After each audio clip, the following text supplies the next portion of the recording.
Hello defence listeners, स्वागत है आप सबका एक और नए वीडियो में, जिसमें हम बात करने वाले हैं रफाल F4.1 स्टैंडर्ड के बारे में कि आखिर इसमें क्या क्या न्यू लगाया गया है। साथ में हमारे द्वारा लिए गए रफाल क्या इसी स्टैंडर्ड के बराबर के हैं या नहीं, और अगर इंडियन नेवी रफाल M का ऑर्डर करती है तो क्या उन्हें रफाल F4.1 स्टैंडर्ड का मिलेगा या फिर F3R स्टैंडर्ड के रफाल मिलेंगे।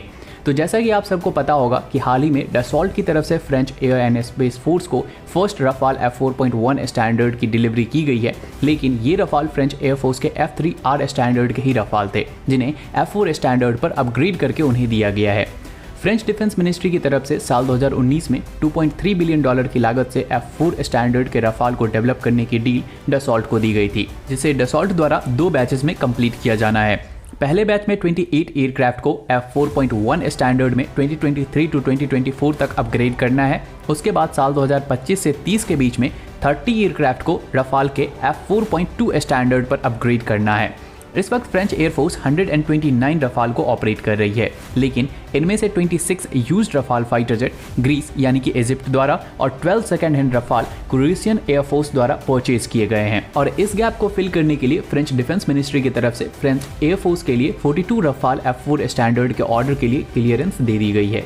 अगर F4 स्टैंडर्ड के अपग्रेड की बात करें तो इसमें न्यू जनरेशन की technology, specially enhanced aircraft connectivity through software defined radio और सैटेलाइट कम्युनिकेशन को इनकॉर्पोरेट किया गया है। इसके अलावा रफाल में यूज होने वाले RBE-2 AESA रडार को भी इम्प्रूव किया गया है। फ्रंट सेक्शन के optronics, improved helmet mounted display capabilities और न्यू इंजन कंट्रोल यूनिट को भी इनकॉर्पोरेट किया गया है। वहीं आर्मामेंट के सेक्शन में MBDA की MICA next generation air to air missile, 1000 kg के AASM air to ground weapon और न्यू स्कैल्प मिसाइल को भी ऐड किया गया है। लेकिन ये सभी अपग्रेड रफाल के F4.1 स्टैंडर्ड में किए गए हैं। वहीं F4.2 स्टैंडर्ड में scalp easy stealth subsonic cruise missile, ASMP-A nuclear missile जो कि 300 टन तक के न्यूक्लियर वॉरहेड को कैरी कर सकता है, उसे भी ऐड किया जाएगा।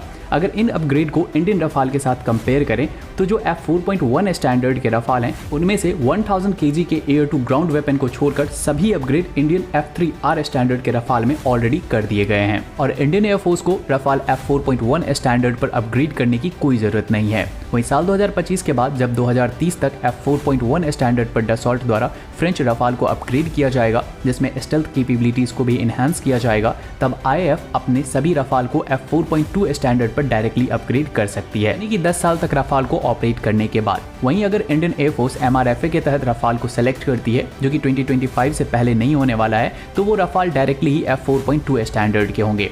वहीं जहां तक वेपन इंटीग्रेशन और स्टेल्थ की बात है तो भारत के पास ऑलरेडी सभी कैटेगरी के वेपन मौजूद हैं, तो उन्हें इंटीग्रेट करने में कोई भी बड़ी प्रॉब्लम नहीं आनी चाहिए। साथ में स्टेल्थ फाइटर जेट के ऊपर भारत खुद भी वर्क कर रहा है, तो वहां से स्टेल्थी फीचर अपने रफाल में इंटीग्रेट कर सकता है।